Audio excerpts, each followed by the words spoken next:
Welcome to the electronics class for October the 26th. First day of the new term. I've got the results here from the midterm exam, or I guess it's not really a midterm, is it? It's the end term. But anyway, from the module end exam that you took last week, most people did quite well. So, I had more than one person got a perfect score, so yay. And a whole bunch of people got pretty darn close to perfect. So good. Makes me feel confident that the majority of you are getting it. There were a few of you who didn't get such a good score. So it wouldn't be a bad idea. Maybe after class, we could talk about that and what we can do differently.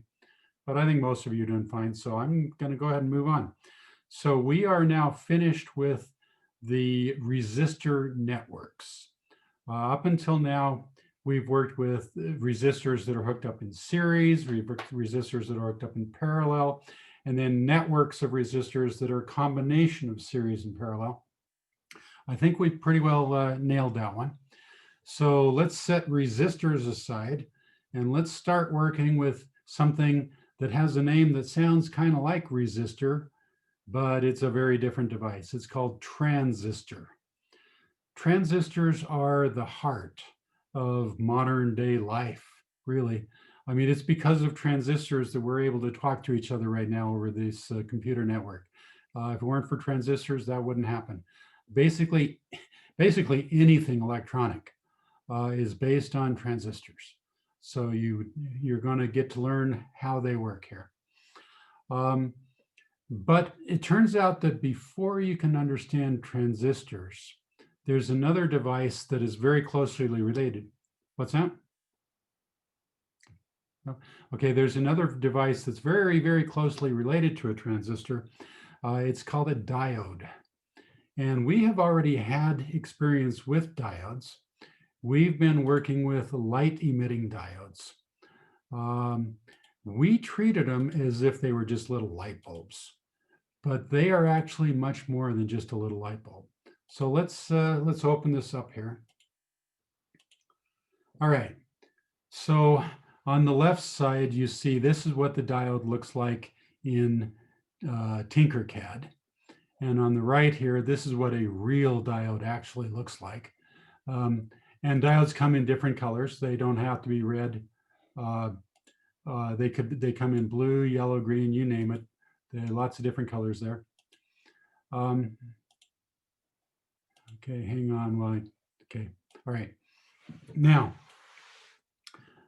so we treated them as if they were just little light bulbs. But a normal light bulb, it doesn't matter where you hook the plus and the negative to. It works just well either way. But an LED, oh, it matters big time which one you hook to the plus and the minus to. So hopefully you remember that when you were hooking it up here, this side right here had to go into the plus side of the battery. And this side right here had to go to the negative side of the battery or to ground. If you're hooking up an Arduino, ground is basically the same thing. If you hook this up backwards, if you try to put the plus side here and the ground there, it will not light up. Electricity can only flow one way through it. Now with the Tinkercad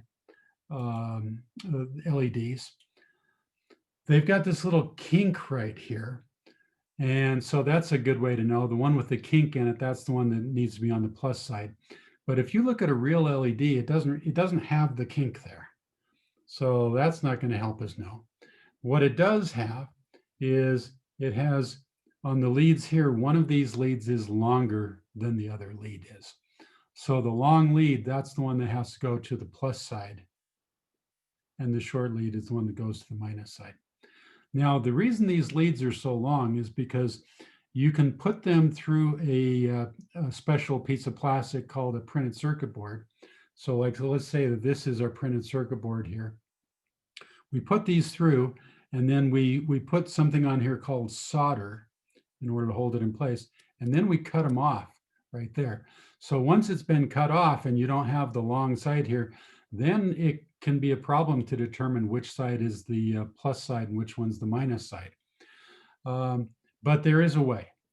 If you look over here at the Tinkercad version, you'll see that the plus side has a little lip here, whereas on the minus side, it's flat.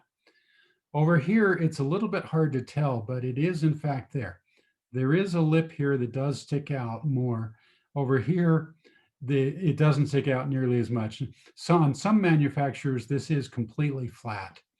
And on other manufacturers, there is a tiny bit of a lip there, but the lip over on the positive side is definitely going to be longer. So if you look at the lip, that's a good way to know. But if you get one that's fresh out of the package where you haven't cut off the leads yet, just go with the longer one. That's the one that needs to go to the plus side. Okay, so the LED is basically a one-way valve. And so if you look inside the LED, you got this symbol here. And the symbol that you're seeing, whoops, sorry, wrong way. Okay, let me turn on annotation before I go touching my screen here. So the symbol that you see right here, okay, that is the schematic symbol that means diode. And you can see it looks like an arrow.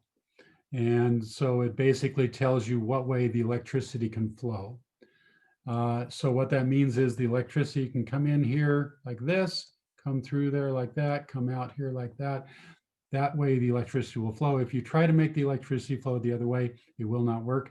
And remember, whenever you're talking about electricity flowing, remember there's two ways to describe the current. There's what's called the traditional current, and then there's the electron current. So can somebody remind me here what traditional current, what is traditional current? And who was it that came up with it and how did they come up with it? Anybody want to unmute yourself and try it out? Traditional is when electrons flow out the plus side. I think it was Isaac Newton. I don't remember. Benjamin Franklin, I think it actually. was Isaac. Okay, yeah. Okay, so Benjamin Franklin, he had a bunch of batteries. And they had labeled one side of the battery plus, one side minus, and they just kind of arbitrarily chose that. And they knew that something was flowing through the circuit, but they didn't know what it was that was flowing, and they didn't know what direction it was flowing. So they just arbitrarily chose that the current is flowing from the plus side of the battery to the minus side of the battery, whatever it is that's flowing. And then later on, they discovered these nifty little things called electrons. And they discovered that the electrons are what's moving. And as it turns out, they're moving in the opposite direction from what Ben Franklin guessed. So by the time they did that, people had already written a whole bunch of textbooks and gotten used to thinking of it a certain way. And, you know, people don't like to change. So we still stick with the traditional current as being positive charges flowing from the plus side of the battery through the circuit and into the negative side of the battery, even though we now know that it's actually the other way around, but we still treat it that way. So whenever you look at a symbol for a diode, the arrow there shows you what way the plus charges would flow if plus charges were the things that were flowing. All right. Now, an LED is just one kind of diode. There are other kinds of diodes as well. There are diodes that do not emit light. So what you see at the bottom of the screen right now, this looks like a resistor at first glance, except it doesn't have the color bands on it. Now it does have one band. It's got a kind of a silvery band there, but the rest of it's all just black. And so a lot of people, they look at it and they say, it's a resistor. No, it's a diode. It's just not a light emitting diode. So the thing that makes a light emitting diode emit light is basically what material is it made of. There are lots of different materials. They all fall under a general category of materials called semiconductors. But there are different types of materials that can be semiconductors. The most common one that is used in all of your electronics, like 99.99999% of your electronics, is silicon. But there are other materials that can also act as semiconductors. And these other materials tend to be really good at emitting light. So there's gallium arsenide, there's germanium. Those are the main ones that are used. So the diode that you see down at the bottom here, that's just a boring old non-light emitting diode. And the symbol for it is the same. Now, a light emitting diode here, you see it's got those little arrows there, or quite often what you'll see instead is you'll see curved arrows coming out. That's a common way to show it too. So that tells you it's a light emitting diode. If it doesn't have those things, if it just has this, then that means it's just a regular old diode. And the band that you see right here, that tells you what side it is that needs to be hooked up to the negative side of the battery. So you want this to be the plus side of the battery, you want this to be the minus side of the battery, okay? Now you're also going to hear the words cathode and anode quite a bit. In fact, when you guys, when you were working with Tinkercad, you may have noticed that if you zoom in really close here, now it's hard to see on this particular picture here, but when you hover your mouse over the left side of the thing, this little word appears here. It's called cathode. If you hover the mouse over the right side of the diode, then this thing here, this says anode. So basically, anode is the place where the electricity comes in, and the cathode, let me do it over here. So it comes in here and comes out here. So it comes in the anode and comes out the cathode. And that's something you might see on a test someday.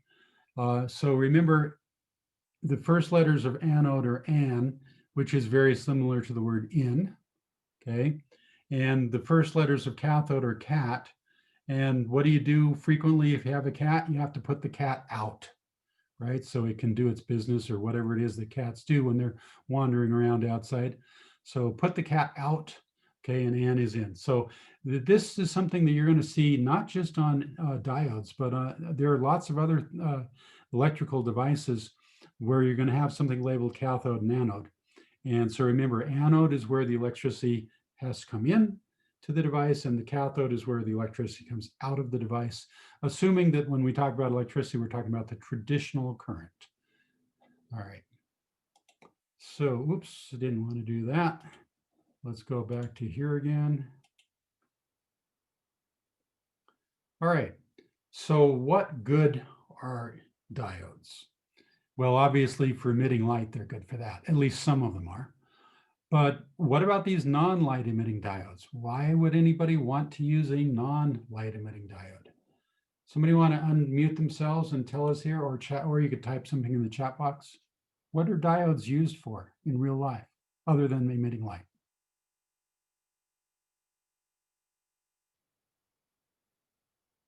Nobody has any ideas? Okay, all right, I'll talk about it. Well, you guys know that there are two types of current. Okay, up until now, we've always been dealing with batteries. And to be honest, for this entire class, we are only going to be dealing with electricity that comes out of batteries. We're never going to be dealing with electricity where you plug something into the wall. A couple of reasons for that. One is that the electricity that comes out of the wall could very easily kill you. And I would kind of like for you guys to stay alive.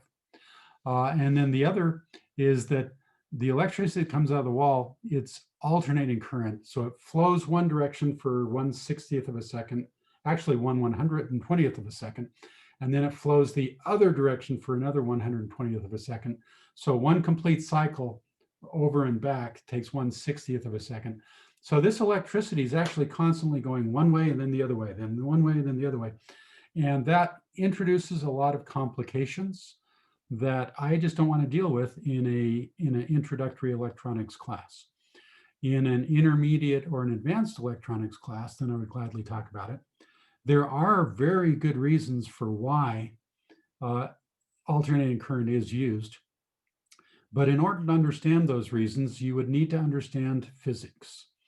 And I know that some of you are in my physics class right now. And so maybe we could talk about it, but the rest of you aren't. So what I'm going to say is just wait until you take physics, and we'll talk then about why AC current has some very distinct advantages over DC current DC is the direct current. That's the current that comes out of the batteries. Okay, so let's suppose that you do have some alternating current, AC current, and you've got a device that needs DC current. So if you try to put AC current in it, it's not going to work very well and might in fact destroy it. So you say, so then what you do then is you stroke your chin and you say, if only there was some way to convert alternating current into direct current. Well, it turns out there is. Whoops, I'm getting a little ahead of myself here, aren't I? Tell you what, let's go down. Okay, let's skip up to here. All right. Okay, so what you're seeing here is a nifty device that basically on the top here, it just uses a diode all by itself, one diode right here. And so this symbol that you see is like a battery, except it's a alternating current battery. So the circuit that you see right here, okay, this is the schematic for the circuit. So this is the voltage source. So think of it as a battery, but it's an alternating current battery.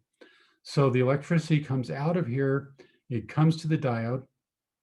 So if it's trying to flow this way, then you see it's flowing the same way that the arrow is pointing. So then yes, it can go right through and it can come into whatever your device here is. Right now it's just shown as a generic resistor. But you know, resistors could be anything. They could be light bulbs, they could be iPads, they could be anything. Okay, so this is, we just call it the load. All right, so the electricity then is coming into the load, and the load is happy because it can handle current that's going through it that way. But the electricity source here is only positive for a tiny fraction of a second. Then it flips the other way around. So then what's happening is it, for another 120th of a second, it is going to try to send the current the other way. So it's going to try to send it this way and pull it in this way. But this load doesn't like that because this load can only handle current going through it one way. Well, so when the alternating battery flips, it's going to try to push the current through around the circuit the other way. But this diode is going to sit there and it's going to say, nah, it's not going to allow that to happen. This diode is like a one-way valve. It only allows electricity to flow through this way. If you try to flow the electricity the other way, it says, nope, will not allow that. Okay, so then if you look at the voltage output, so if you were to hook up a multimeter right here, so the positive lead is right here, the negative lead is right here. So here's your multimeter right here. Okay, so what's going to happen is the multimeter will read positive voltage for a little while, and then when the voltage is supposed to go negative, so see, this is what the voltage is doing on the left side. On the left side here, the voltage is going positive for a while, then negative for a while, then positive for a while, negative for a while. So when the voltage is going positive, then yeah, everything's flowing through here. You're reading positive voltage here, life is good. And over here, when the voltage tries to go negative, the diode says, nope, I'm not going to let that happen. So then it just sits at 0 volts for a while. And then when it comes back positive again, then you get positive voltage. So our load device here, it is getting positive voltage, but it's getting it in little bursts.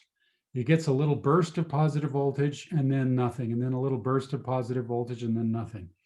So our device here might not be completely happy with that, but at least it won't destroy the device. Now there is a way that we can do even better. What you see down on the bottom here, okay, this is called a full wave bridge rectifier. We're up on the top here. It's called a half wave rectifier. This full wave bridge rectifier is a little bit more clever of a way that it's done, but you'll notice it has to use 4 diodes in order to do the job. So let's see if we can trace the current here for when the voltage is going positive. So let's say that the voltage is going positive. So that means that it's trying to push the current this way. All right, so the current comes through here, and can it go through this diode? Yeah, it can go through this diode just fine. So it can go around here, it'll go through the loop, and it comes down here and it needs to get back to the battery. Can it go through the battery? Well, if it goes through here, it can, then yeah. So good, the current is flowing just fine. But you'll notice that there's a branch here. So right here, the current could also go this way. At least it looks like it at first glance. let's see what happens. Now the current comes through here. Now I got to warn you one thing here. This little segment right there, you see how we got a vertical line and a horizontal line, and it looks like they're contacting each other. This is one thing about this drawing that I wish they would have done differently. Wherever you see lines that come together and there's a dot there, that means that they are electrically connected to each other. If you don't see a dot, which we don't right here, that means that they are not electrically connected to each other. So now what many people do in a case like that, they say, okay, here's my one line and here's my other line that's not connected to it. So what they do is they draw it like that.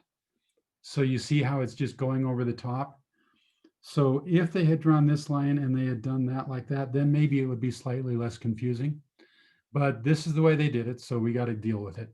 So if you don't see a dot there, that means that the wire going horizontal is not electrically connected with the wire that's going vertical. Okay, so all right, so we have electricity that's coming through and it's trying to go down here and it wants to go through here. Oh, it just ran into a diode and the diode is pointing the other way. So basically it just came to a stop sign. It says, nope, cannot go that way. So electricity can't flow through there. So what happens is the electricity goes through here and that's okay. The load is happy. The load has electricity going through it. Now, what happens when the voltage goes negative? Okay, so now our battery is trying to push the current this way. So when it comes here, it hits this diode right here, and that diode right there says, nope, I'm not going to allow you to come through here. Well, there is another path. The other path is this one up here, and it comes this diode. Hey, this diode is lined up the right way. So it can come through here. Okay, good. So it's going to flow through here. Now it might try to go this way, but it's not going to get very far because that D1 diode is going to stop it. So it's going to come through here and it's going to go through the load, and it's going to go through the load in the direction that the load can handle. So the load is happy, it likes that. So now it comes to here and it gets to here and okay, so all right, so then now it comes up here and it could go through here, but we got an interesting problem. It's fighting right here. If the electricity, so let me clear this out. So if the electricity tries to go through this D4 diode, it could, but it's going to run into electricity trying to go the other way. And so that's not going to work very well. So instead, what it's going to have to do is it's going to have to come up here and it's going to go through this diode, which it can because it's pointing the right way, and it can come back in here. So good, there's our path. So the path is going to be like this. It's a little bit of a complicated path, but that's fine, it works. So when the voltage is negative, that's the path. And when the voltage is positive, then this is the path. Okay. And so what happens then is that our load now, instead of seeing voltage for a while and then nothing for a while and then voltage for a while, our load is seeing voltage and then more voltage and then more voltage. Now it's still coming in little lumps, which the load might not be totally happy with, but the load is going to be a lot happier with this than it will with this. And so for most devices, that's going to work out just fine. Okay. Now, if this bumpiness is a problem, then there are some more tricks that we can do in order to smooth that out. And that involves something called a capacitor. But I don't want to talk about capacitors today. We will, but let's not try and hit you with too much new stuff all at the same time. So if we use this thing called a capacitor, then what it can do is it can smooth that out, so that then we'll have a positive current that's more or less continuous. But I don't want to go into that today. So for right now, we'll just say we have a device that's okay with having lumpy voltage coming into it. As long as the voltage isn't negative, that's all this particular load cares about. He's okay with having lumpy voltage, but he can't handle negative voltage, right? So that is one thing that a diode is good for. There are others. But, rather than talk about applications of diodes right now, I'd rather let's go in a little bit more about behavior of diodes, because that's what I want you to do for your homework tonight. Is I want you to experiment with a couple diodes. Now you might say, how can you experiment with diodes if we're teaching online? Well, answer is Tinkercad. Good old Tinkercad. I think Tinkercad is great. We should nominate the Tinkercad people for a Nobel Prize. It's very cool. All right, so let's take a look at this graph here. If we were to take just a regular old resistor, not a transistor, not a diode, just a regular old resistor, like the kind that we've been working with for the last oh my goodness, at least a month now, more than a month. Okay, so if we were to do an experiment where the independent variable in our experiment is the applied voltage. So what that means is we're going to take this resistor and we're going to take a battery. We're going to hook it up to this resistor and we're going to measure how much current is flowing through this circuit. Okay. And then what we're going to do is we're going to replace this battery with a bigger battery. And we're going to see how much current flows. And we're going to go with a bigger battery still and see how much current flows. Okay. So in your science classes, you should have talked about independent variables and dependent variables. Also in your math class, you should have. Okay, so the independent variable here is the applied voltage. So that's what we're going to change. So we're going to start off with just a little bit of voltage. So let's say we start off a little bit of voltage here. And we apply it to a couple resistors. So let's start off with the 100 ohm resistor first. Let's pretend like these other guys are not there. All we have is a 100 ohm resistor.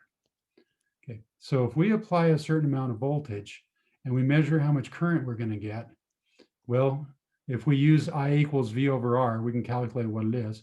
But if we graph it, it's going to look here. And if we double the voltage, we're going to find that we get double the current. If we triple the voltage, we're going to find we get triple the current. Okay? And if it's a 100 ohm resistor, this graph right here is going to be what the curve is going to look like. But it might not be a 100 ohm resistor. It might only be a 1 ohm resistor. And so that same voltage that used to give us this much current here, that same voltage now gives us this much current. Okay, so the 1 ohm resistor has a lot less resistance. That means we get a lot more current for the same amount of voltage. So if we plot it, it's going to become a line with a much steeper slope.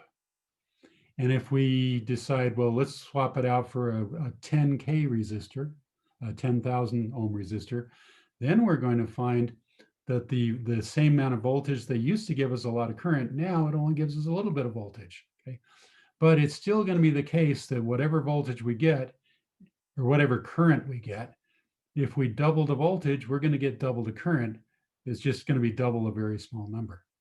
So if we make a graph of current as a function of applied voltage, if we're working with the resistor, we're always going to get a straight line.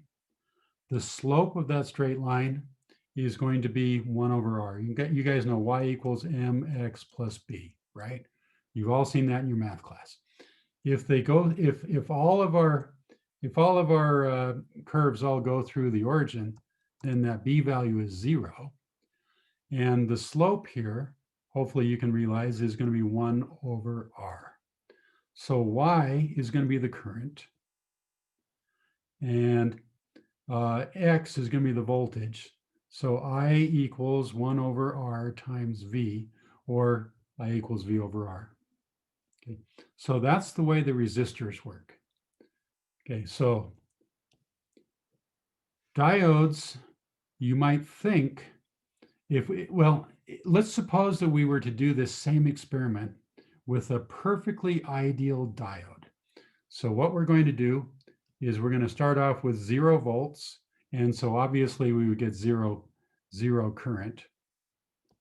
So if we could do the experiment with 0 volts, 0 current, so that means 0, 0 is there. Now with a perfectly ideal diode, it would have 0 resistance. So if we have any voltage at all, we would have infinite amount of current. So instead of having a line like this, what we basically have is we have a line that looks like this, where we have zero, as long as the voltage is negative, we would have zero current flowing because diodes don't let current flow negative, right? And then as soon as we go even a tiny bit positive, all of a sudden we should have zero resistance. And so what should happen is we should have a curve that looks like that if it's an ideal diode. Okay, so hang on a second here while okay. All right, so this, what you see here, this is what the graph on the left would look like if we do this same experiment, but with a diode instead of a resistor. Okay, as long as the voltage is negative, you should not get any current flowing at all. And then as soon as the current goes positive, then you should get an infinite amount of current. Whereas over here, you can see what happens if the voltage is negative. Well, the current just flows the other way. Okay, that's fine. So this is what it would look like if it was an ideal diode. Well, bad news for you. The real world is not that way. This is what a real diode looks like. Okay. It turns out that you need to have a little bit of voltage here before the diode will turn on. So if you just give it a tiny bit of voltage, you don't get any current. Give it a tiny bit more, still no current. Okay. You need to reach this value that is sometimes called V forward. And other people call it V threshold. You're going to see it written both ways when you read about it. Okay, but I think the website that I have asked you guys to look at for tonight's homework, they call it the forward voltage. So if the battery that you're using is too wimpy of a battery, if it's less than the forward voltage, then you hook it up to your diode thinking that electricity is going to flow. Not going to flow.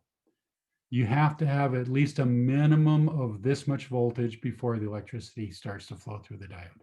Okay, so forward voltage, also called threshold voltage, also sometimes is called the turn-on voltage. Okay, now with an ideal diode, if you hook it up backwards, okay, so here's your battery, plus and minus, and let's say that you've got your diode, but you've got your diode hooked up backwards. So it looks like this. Okay. So what's happening is you're trying to push current through it like this, but the diode is saying, nuh-uh, I don't allow that. Okay.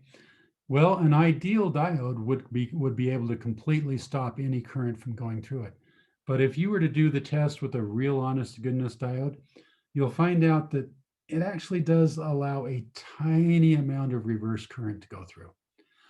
For most applications, the amount of current that gets through is such a tiny amount that you can call it zero. Even though it's not actually zero, it's close enough to zero that for all practical purposes, it might as well be zero. Okay. So this diode here can resist current, resist voltage, but only up to a certain point. If you get too much negative voltage, then we have something called breakdown. And so this voltage is called the breakdown voltage. So if you go exceed the negative voltage by too much, the diode will break and electricity can flow through it. But usually the breakdown voltage is a pretty high amount. As you can see on the notes here, it's saying that typical breakdown voltages for a typical diode are around 50 volts. And we're not going to be using anything near that. We're going to be sticking around, 5 volts, 9 volts, 12 volts. So we shouldn't have to worry about breakdown voltage. But we most definitely are going to have to worry about the threshold voltage. We're going to have to measure, we're going to have to know what the threshold voltage is for the diodes that we're working with. Otherwise, it's not going to work. So you can see here that on this symbol here, they give you a couple of examples. A typical diode that's made out of silicon, it has a forward voltage of about 0.7. So anything less than that, it won't conduct. Anything more than that, then yeah. And then if it's made out of another material called germanium, then it's generally about 0.3. And LEDs are usually made out of yet another material. They're quite often made out of gallium arsenide. Not all of them, but some of them.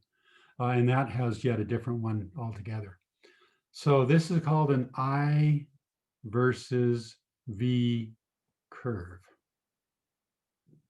Well, guess what your homework is for tonight? You are going to have to measure the I versus V. So I'm going to give you a couple different diodes. And so your job is going to be to find out what is the threshold voltage, which is also called the forward voltage. You're going to have to experimentally find out what is the forward voltage for each of the diodes. And you're going to have to find out what happens when you push it too far. Because if you go too far beyond the forward voltage, then interesting things happen. Okay. So basically you end up burning out your diode. Or maybe what you do is maybe you burn out the battery. So let's see how we would do this. Well, actually, first off, does anybody have any question? I see that a couple of you typed some questions into the chat box here. And when I was showing my screen here, the chat box got hidden, so I didn't see them. Yeah, I've got is class over or is it still going? Oh, we're gonna be doing an activity together. Oh wait, we're doing it together. Okay, because my question's kind of long, so I don't know if we want to wait until like after. Okay, yeah, let's right. wait until later. Yeah. Okay. So so Dallas is saying that you don't just want a single diode, you want to put a capacitor at the end. Yeah, okay, good. So yeah, you must have been talking about that when I was talking about the problem with the little blip voltage. So yeah, the thing that fixes that is called a capacitor. And I promise you we will talk about capacitors, just not today. And then Isaiah was saying something about a voltage multiplier. It turns out transistors, well, no, transistors aren't really voltage multipliers, but they are current multipliers. But you'll find out about that for right now. Let's not worry about that now. Okay, so let's see, how could we go about doing our experiment here? Well, how about let's open up Tinkercad, right? So you guys are all going to have to do this as an in-class activity. So you might as well start now. Go ahead and open up Tinkercad. You'll notice I use Tinkercad so much, all I have to do is type T and my browser automatically knows what I want. All right, and so now let's go into circuits. And let's create a new circuit from scratch.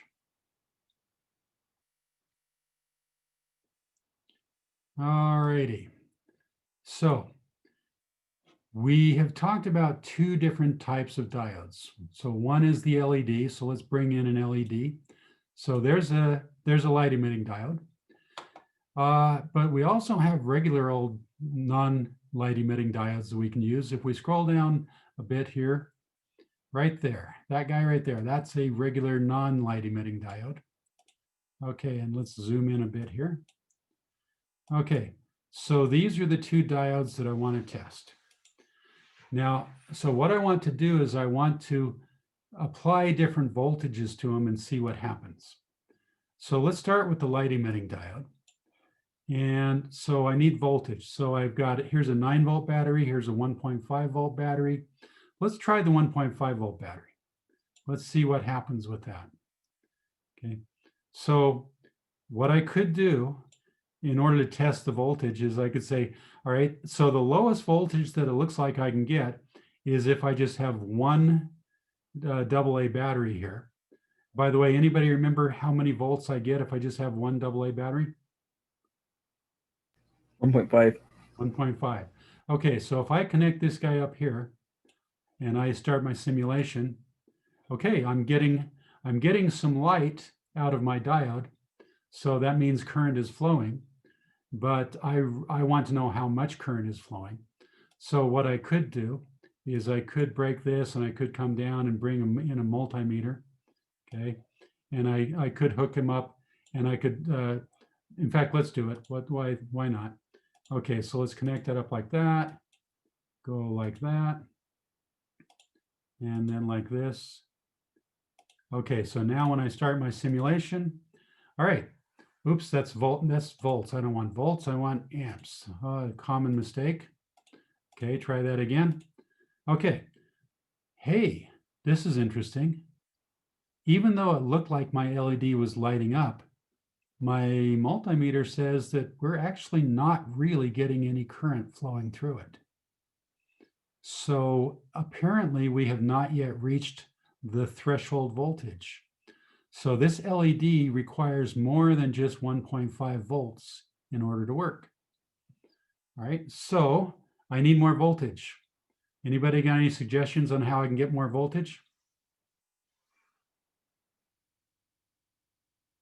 Add more batteries. Add Add another batteries. battery. You bet. So did you guys know that if you click on this battery here, you can come up here and where it says count, you can change it to 2 batteries? That's a nice way to do it. Okay, so now what we've got is we've got 2 1.5 volt batteries hooked up in series. So that means I'm getting 3 volts flowing through here now. So let's see what happens now if I start my simulation. Oh my goodness, I blew out my LED. So you see that symbol right there. That means that we have just destroyed our LED. So this technique doesn't look like it's going to work. The step size of 1.5 volts is just too much. So one power supply. Power supply. What is this power supply of which you speak? Tell me more about it. Adjustable voltage and current, right? That's limited to both of those. Aha.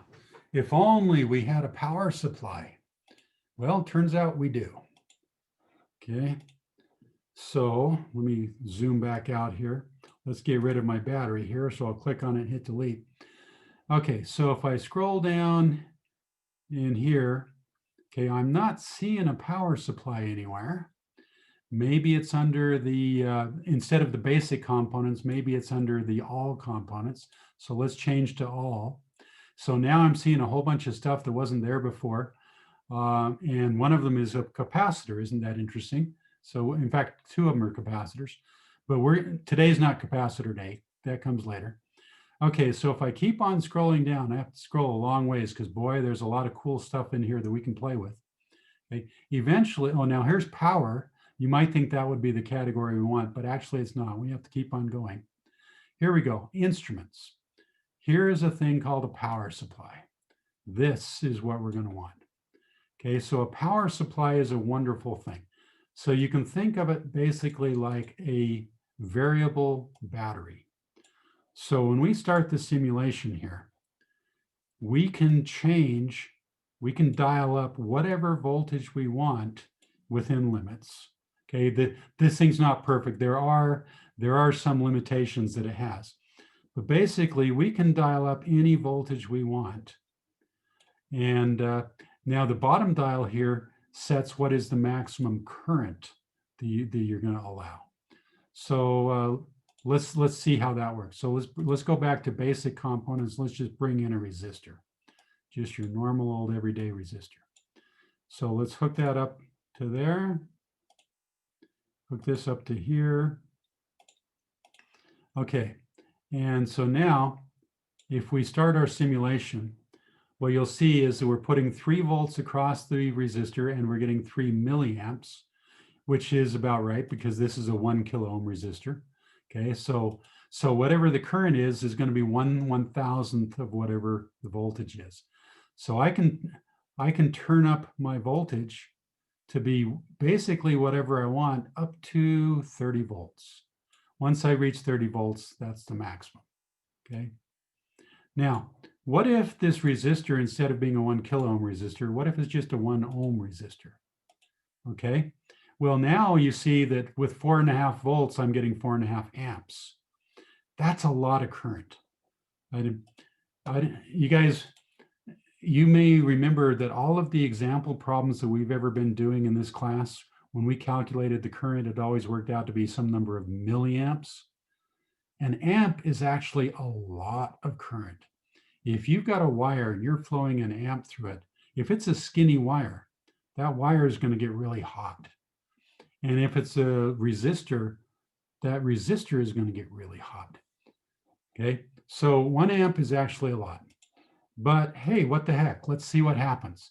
Let's go up higher. Let's turn our, so I'm going to have to refresh my screen here. When I quit sharing, it kind of messed up Tinkercad. So let's restart that.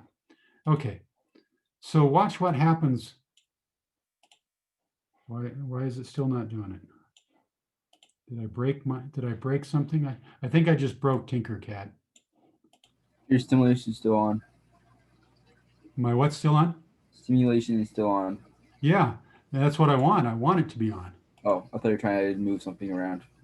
Yeah, well, this power supply, it should allow you to change the current even though the simulation is on. This is interesting. Okay, so let's try this again. Okay, so you can see even when the simulation's on, you can change the voltage here. Now, when I bring in my resistor, I hook up my resistor. So now let's turn on the simulation. Okay, now it's working fine. I don't know why, it just needed a reboot there. Okay, so you see what's happening here is we're getting current, but it's in milliamps. So what if I were to change this to amps instead of milliamps? Okay, so I've now got a 1 ohm resistor. Okay, so let's see what happens here. So I turn this on and, oh, I think I know what happens is I've maxed out my power supply. Yeah, that's the problem. Okay, so a power supply has a built-in current protection limit, current limiting protection. This little knob down here, this sets it so that you don't accidentally put too much current through something. So right now I've got the knob set so that 1.4 amps is the most that it will allow to flow. So as long as I'm less than the 1.4 volts, it works. But as soon as I try to go higher than 1.4 volts, it's not going to let me because I've got the current limiting set for 1.4. Now, if I want, I can set the current limiting all the way up to a maximum of 5. So if I try to go above 5 volts, it won't let me do that. And once I reach the 5 amps, I've just destroyed my my power supply. And so now you see my power supply doesn't want to work at all. Oops, okay, there we go. Okay. All right, so what I'm going to have you guys do is I'm going to have you guys use the power supply, but instead of doing it with resistors, we're going to do it with diodes. So what you guys are going to do is you're going to take a diode. Let's start with an LED. Okay? And let's hook up the LED, and it's going to be easier to do if I turn it upside down. Okay.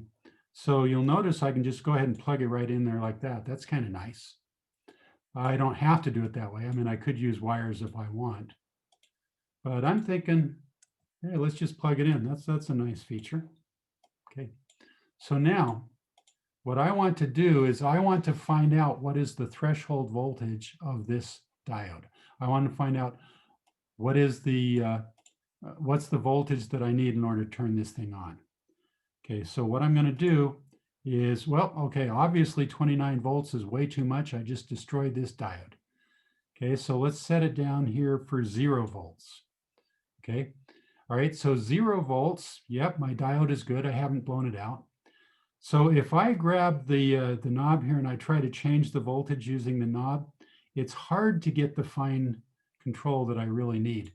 So here's a trick that I want you guys to do when you do the assignment today. I want you to click on the power supply, and you will notice that it brings up this little thing. So I can type in the voltage that I want. So if I type in 0.2 volts, you'll see I immediately get 2 millivolts on the power supply, which is 0.2 volts. And you'll see that I'm not getting any current flowing through here. So obviously 0.2 volts is not enough. So I go to 0.4 volts, okay? You see I still haven't reached the threshold. What if I wanted to do 0.3 volts? Pay close attention to this because this is really important. If I type in 0.3 volts, it doesn't give me 300 millivolts. It gives me 400 millivolts. So this is a problem of the power supply here. This power supply can only go up in steps of 0.2 volts. So if I go down to, if I try to put 0.1 volt across it, it won't. It'll give me 0.2 instead. Okay. So when you do the experiment that I want you to do as an in-class assignment today, I want you to start at 0, and you'll notice we get 0. And then the next one up, I want you to be 0.2, and you'll see we still get 0. So next one up is 0.4, and we still get 0. So I want you to keep on going up and up and up like that until the LED starts to turn on. And you'll know that the LED is on because what will happen is, hang on a sec while I turn on. Okay. When this number right here starts to go non-zero, okay, then you'll know that you've reached the threshold voltage. So your job is to keep turning up the voltage, so, but always in 0.2 steps. So you go 0, go to 0.2, go to 0.4, go to 0.6, go to 0.8, blah, blah, blah, keep on going. And once you start to see a non-zero voltage or non-zero current, that means you have then reached the threshold voltage. And so when you look in the homework assignment on Canvas, it's going to ask you, what is the threshold voltage for an LED? So you'll be able to answer it. And then I'm going to want you to do the same thing for a regular non-light emitting diode. I'm going to want you to find out what is the threshold for a regular LED. Okay. Now I see somebody just typed something in the chat box. Oh, okay. All right. Somebody's way ahead of me here. That's good. I'm glad to see that. Okay. And I'm also glad that you kept it private as well. Okay. So one of you, the number that you just gave me privately was an odd number. And remember the power supply can't handle that. The power supply can only handle in steps of 0.2. Okay, so in fact, I'll even tell you right now. So Dallas, your number's not quite right because when you set the voltage for when you set the power supply for the voltage that you just told it to, you weren't actually getting that voltage. You were actually getting 0.1 volts more than that. Okay, so everybody take a minute and do that. When you get the answer, please type it in, but do it privately. Don't type it in publicly, type it in a private message. What is the threshold voltage for an LED?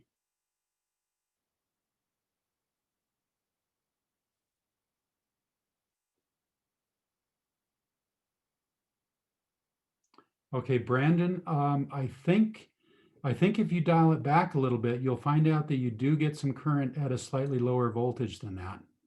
So Brandon, dial it back just a little bit. So Jasper, you're getting the same number that Dallas and Henry got. So that's reassuring. So I still need to see more numbers because I need to see numbers from everybody. All right, Presley, good. Your number agrees with what everybody else is getting. Okay, Eric, that's good.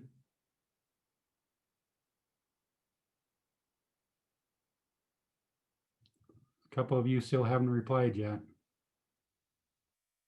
Those of you that sent me a number, oh, Brandon, try it again. You dialed it back a little bit too much there, Brandon.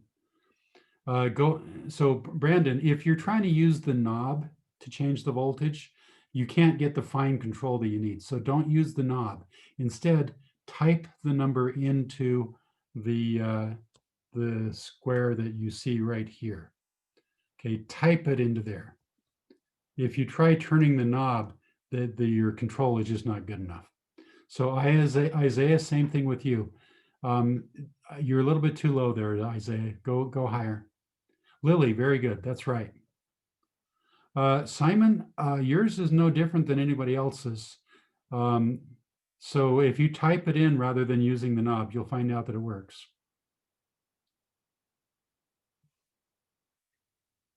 So Brandon, take the number that you gave to me and increase it by 0.2 volts and see what happens. And what you'll find is you won't get any current. So increase it by yet another 0.2 volts, but do it by typing into the box. Do not do it by twisting the knob. Okay, Brandon, you're a little bit too high. Okay, Brandon, you got it. Very good. Okay, very good. Brian, you're a little bit too high. Dial it back just a little bit. Tristan, very good. You got it, Tristan. Okay, it looks like pretty much everybody's got it. Isaiah, you're still just a little high. Come down, dial it back one step, and then you'll have it. Okay, so it looks like almost everybody has the LED now. Okay, now here's another thing that I want you to do. While you've got the LED in there, I want you to keep increasing the voltage. And I want you to find out at what point do you see the little circle with the exclamation mark in it. Because when you see the circle with the exclamation mark in it, that means that you have exceeded the recommended amount of current. But LEDs can handle a little extra current. If you push a little bit more than the recommended amount of current through them, they're okay. They can handle it for a while. What'll happen is you will have decreased their life span, but they won't immediately burn out. So I want to know at what voltage do you first see that little exclamation mark? And it looks like I'm seeing a lot of different numbers there. Okay, I'm starting to see the same number again. Okay, good. All right, I'm starting to see the same number many times. So good. Okay, so that is the voltage where we start to exceed the recommended amount, but the LED hasn't blown out yet. I'm sure you guys can guess what's coming next. Now I want you to keep upping the voltage until you get that little star-like thing like that. Okay, when you get that symbol, that means that you've completely destroyed your LED. All right, so what voltage is that at? Okay, good. All right, looks like everybody's agreeing that. So Simon, remember, you can't go up in steps of 0.1. You can only go up in steps of 0.2. Okay. All right, good. All right, so you guys have just characterized the LED. So we now know the threshold voltage. We know what voltage we have exceeded the recommended amount of current, but we still haven't destroyed the LED. And we now also know what voltage will destroy the LED. All right, now I want you to do the same thing for the regular resistor or the regular diode. Okay, so everybody remove the LED, replace it with the non-light emitting diode. And in this case, you're going to have to use wires. And be careful that you hook it up the right way. If you hook it up the way that I'm hooking it up right now, anybody see a problem with that? Somebody type into the chat box, what is the problem with the way that I've hooked up this LED or this diode right now?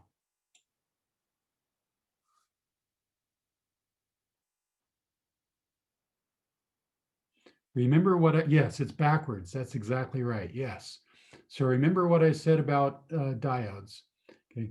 The diode, the symbol for a diode is this, where this line here tells you what this is. So what I've got is I've got this plus side right here. So I'm trying to push current through my diode like that. That's not going to work. It's not going to allow the current to flow. So make sure you don't hook it up like this. Make sure you hook it up the right way. Okay. And so now what I want you guys to do is find out what is the threshold voltage of the non-light emitting diode.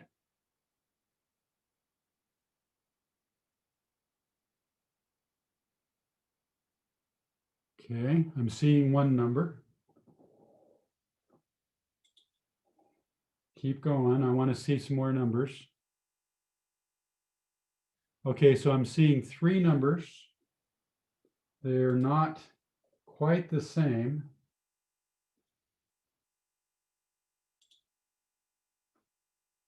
Okay, now I'm starting to see the same number.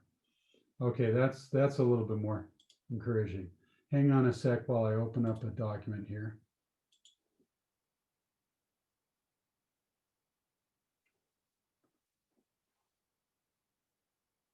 All right. So Simon, you're telling me that the current says NaN. I don't know what you mean by that. Owen is saying that what do we set the current at? We're not setting the current at anything. What we're doing is we're starting off at, we're setting the voltage. So we're starting off at 0 volts and we're looking to see what the current is. And so at 0 volts, obviously we're going to have 0 current. Okay. And so then what we're going to do is we're going to increase the voltage from 0, we're going to increase it up to 0.2. So Jasper, this is what I want you to be doing too. And Isaiah, do the same thing. Okay, so I'm seeing a couple people now are saying that they're having a little trouble. Okay, so first off, let me correct my problem here. So my diode is hooked up backwards. That's not good. So let's fix that. Okay, so what I'm going to do is I'm going to hook up my diode like this. Okay, so now my diode is hooked up the right way. Okay, so now what I'm going to do is I'm going to start my simulation and I'm going to set my voltage for 0 and I'm going to click on the power supply, because if I try to change the voltage by turning the little knob that you see right here, I don't have fine enough control. So what I'm going to do is I'm going to type in the voltage I want. So you can see right now with 0 volts, I'm getting 0 current, which is kind of a duh, of course. So now I'm going to increase the voltage to 0.2. And there was a little bit of a blip there, but after the blip settled down, you'll see that I still have 0 amps. So what that tells me is that 0.2 voltage is too low. I have not yet reached the threshold. Okay, so what am I going to do? I'm going to increase it again, but I can't increase it to 0.3 because you'll notice I've typed in 0.3, but what I got was 0.4. Okay, so this is a bug in the system there. I can only go up in steps of 0.2. I can't go up in steps of 0.1. So I want you to keep increasing the voltage until you start getting some current. Once you start getting some current, then you know you've reached the threshold voltage, which is also called the turn-on voltage, which is also called the forward voltage. Okay, so the numbers that I've been seeing recently are all the same numbers, so that's good. But I still want to see a couple numbers. So Jasper, can I see a number from you? Lily, can I see a number from you? Simon, can I see a number from you? Okay, Presley, that's good. Mr. Hendricks, mine isn't doing anything. So when I click on it, the current says NaN.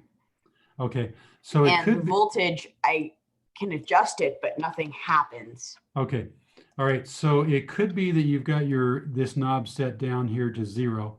So the knob that you see down on the bottom here, set that knob all the way up to maximum.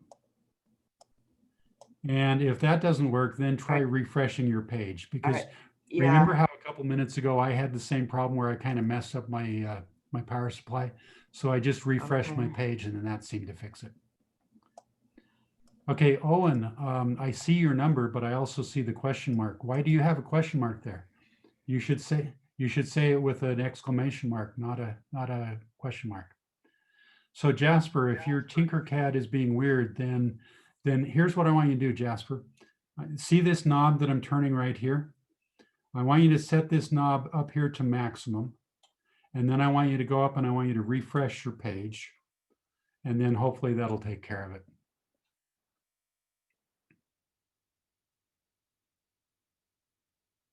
Refreshing my page didn't do anything. So I turned the knob all the way up to 5 and it still read 0. And then whenever I touched the voltage. Okay, tell you what, Simon, instead of telling it to us, show it to us. I'm going to give you permission here to share your screen. Hang on just a sec. Okay, so you now have permission to share your screen. Can you show us what you got? All right, so I turn this all the way up. It Okay, says good. 0 and it says 0 in between. Okay.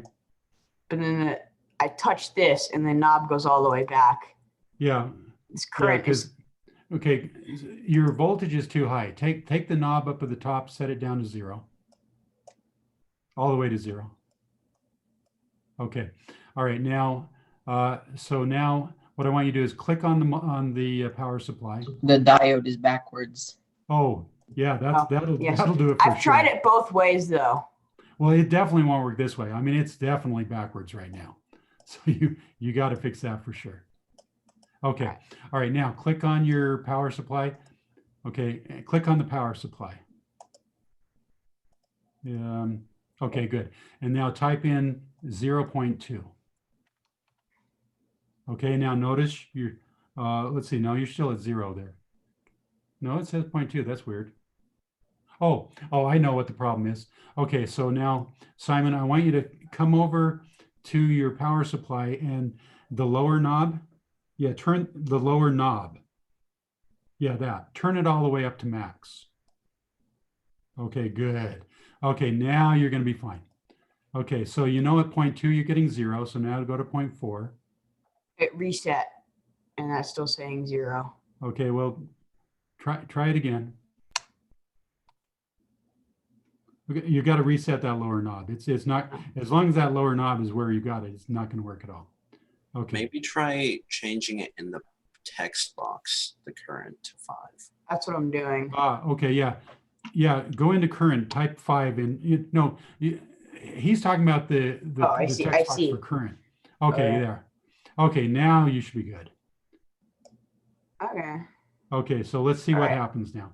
So go with 0.2. Let's see what happens.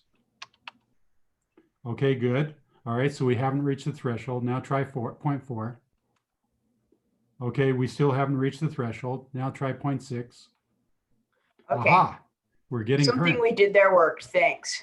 Okay, leave it on here. Let's go through here because I know there's a couple other people who are having trouble too.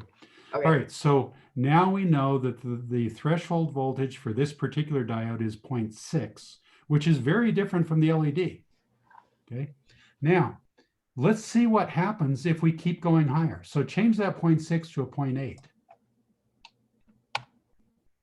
And you'll see that, boom, we've already reached the maximum that the power supply can supply. Okay, that the power supply can only do 5 amps. It stops at 5 amps.